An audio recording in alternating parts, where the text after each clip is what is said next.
I got to kick this thing off. Can I kick it off? 1, 2, 3, 4.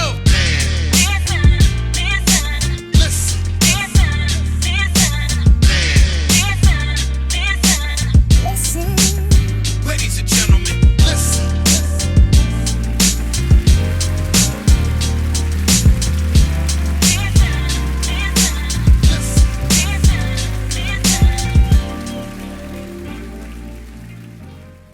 Conversate with Us Radio presents the Man Listen Show. We are the blackest radio show on the internet. We bring you our opinion on topics that affect the Black community in an effort to enlighten, enrich, and empower every brother and sister that falls under the sound of our voice. We operate on a no-hating frequency, so be prepared for us to be 100% real and 100% Black all the time. Please follow the show on Facebook and Instagram at Man Listen Show. You can go to the link in our bio on Instagram. You can buy our merchandise. We got books, we got hoodies, t-shirts, all of that. And make sure you go click that bell icon on YouTube.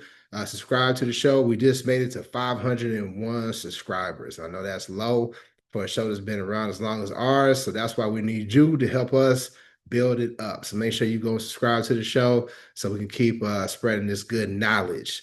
I'm your host, Marv B. Let's bring the crew in.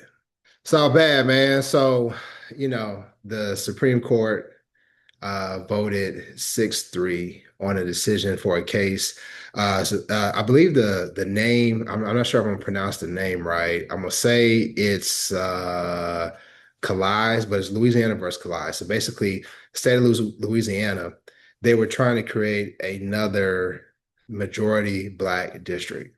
And this case went all the way up to the Supreme Court, and the Supreme Court basically ruled in a way that gutted the Voting Rights Act. Now, for those who don't know, when you talk about the major civil rights acts that were put forward, the Voting Rights Act really was put into place to protect Black people, and it was to keep the southern states from doing a lot of the racial gerrymandering that they were doing, the dirty tricks like, poll taxes, literacy tests, things of that nature.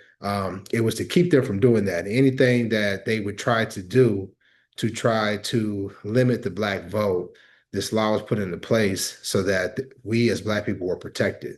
So day by day, year by year, the Republicans, the conservatives, wherever you want to put it on, they have been working to whittle away at that protection that the government has given us through these acts. So this right here has been somewhat, what some people would call the death blow, meaning that, there is no more protection under the Voting Rights Act. And how do we know that?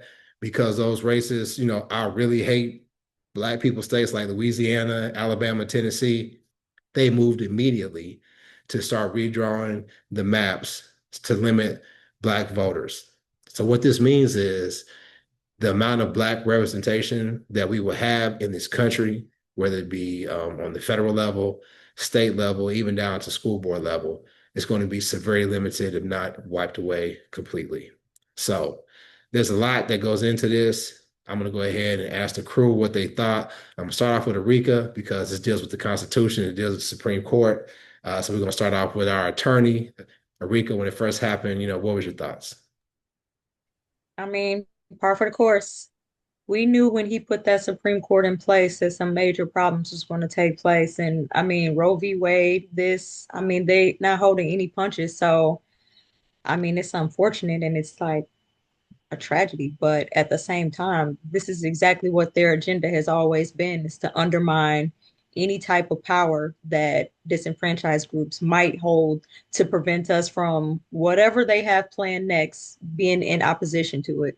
Because, we already know he wants to do another term. And with this Supreme Court, basically allowing him to do whatever it is he wants to do, and then allowing the voting system to be undermined and manipulated the way it has been, is going to continue to be a problem. And I'm almost like, you don't want him to die or resign, because then he gets to put another one in there, but also they're terrible. So it's like our hands are really tied.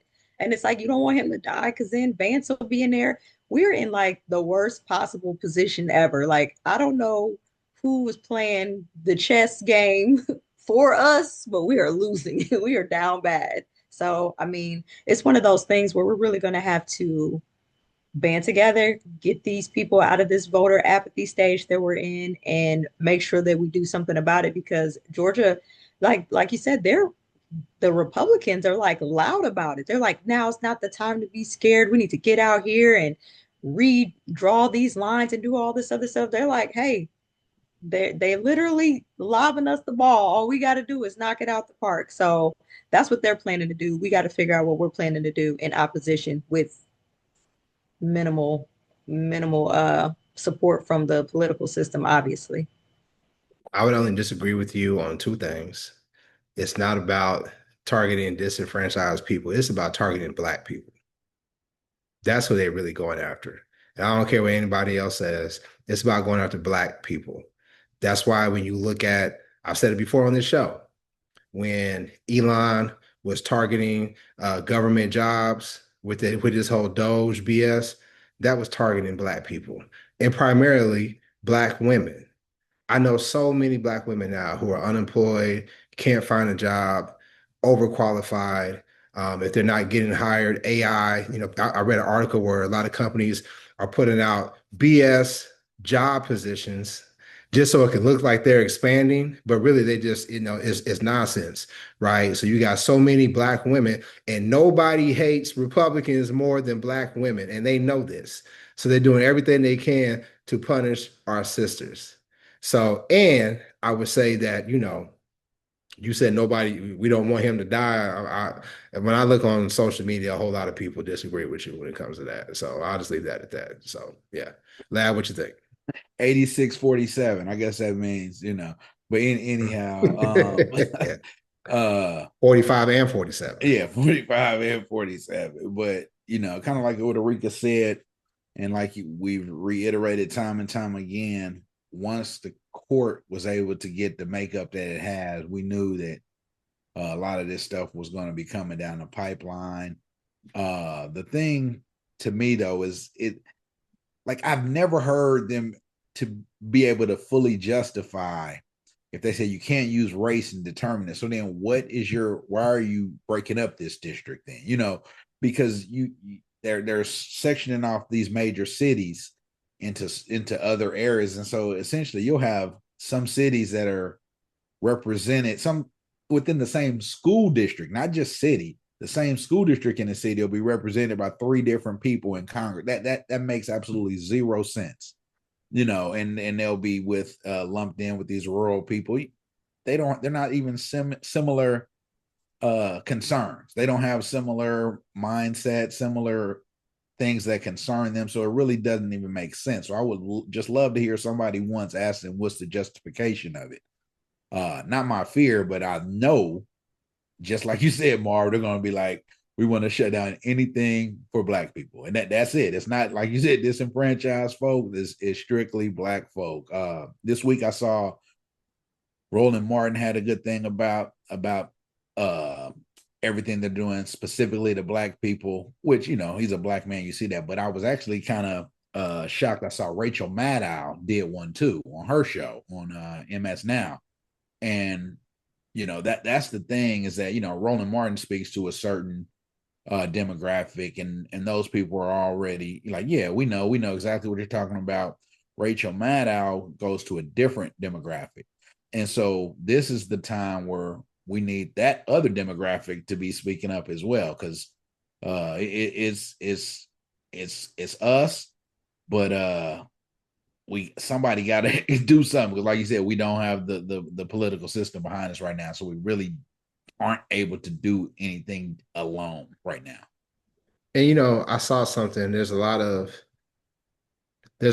non-Black people, white people, who have spoken out about this, right? Not enough, obviously, because they'll be impacted by this too. They'll be impacted by this too. White people will be impacted by this too. And I saw a guy, I'm gonna find his name, but he put a think piece out, and he talked about how no good this is. And in the final lines, he says, the thing about white people, they will do without and deal with any discomfort if it means that Black people have to be, if it hurts Black people more. So when people say, hey, listen, we can have universal health care, right? But we don't have it, right? We don't have it because, we would get it too. So when you look at Black people, obviously our strength is known by these folks, right? Because you don't target people that can affect you, right? They know if it's an equal playing field, they lose every single time. And the sad thing is that we have so many people who have checked out of the voting process, and they say, hey, it don't matter. Yes, it does. It absolutely does. Now, we could go back to when Hillary ran versus Trump the first time. I think on this show, all of us, well, I'm gonna speak. I know for sure three of us was like, we ain't feeling Hillary. But we also said, but we ain't voting for Trump. We ain't voting for Trump. We ain't never voting for Trump. And there's a lot of blame to go around. But ultimately, it goes on to white folks. Because if 100% of Black people would have voted for Hillary, she still wouldn't have won. She still wouldn't have won. And the main people was white women. And I've always said that. They're the main ones who vote against their own interests. So I've seen a lot of people blaming folks before their messaging. Eddie Glaude, I don't know if Eddie Glaude is a PhD or what, but he was on somebody's show. Is he a PhD, Eddie Glaude? Well, he's a professor at one of them schools, so I'm assuming he is. Well, you can't assume. Well, I'm gonna look it up. No, I mean, but I'm just saying, But I'm gonna pay him his respect. If he's a doctor, I'm gonna call him Dr. Eddie Glaude. You know what I'm saying? But before I'm gonna say Eddie Glaude. Eddie Glaude, I read his book. I think it's called Democracy in Black. And in theory, what he was saying made sense. His theory was, listen, in certain states, it don't matter if Black people vote for, like, Texas, where I live. He said, it don't matter if you vote for Trump or Hillary. We're not going to outvote these white folks. So let's send a message to the Democrats, hey, listen, that you need us. Now, for the people who are in these swing states, we need you to vote for Hillary. In theory, that works, but the messaging doesn't work, especially when you got people who can't distinguish, okay, this critically think, okay, I live here, so I shouldn't go for this, right? And he got on TV and was all hurt and talking about he couldn't stand no more, and people raked him over the coals. Dog, we don't want to hear nothing you have to say. Same thing for Killer Mike. Killer Mike was all on the Bernie Sanders train. He sabotaged Stacey Abrams down in Georgia, meeting with Brian Kemp, and he up here talking about what he was doing. People say, man, shut the hell up. We don't want to hear anything you got to say.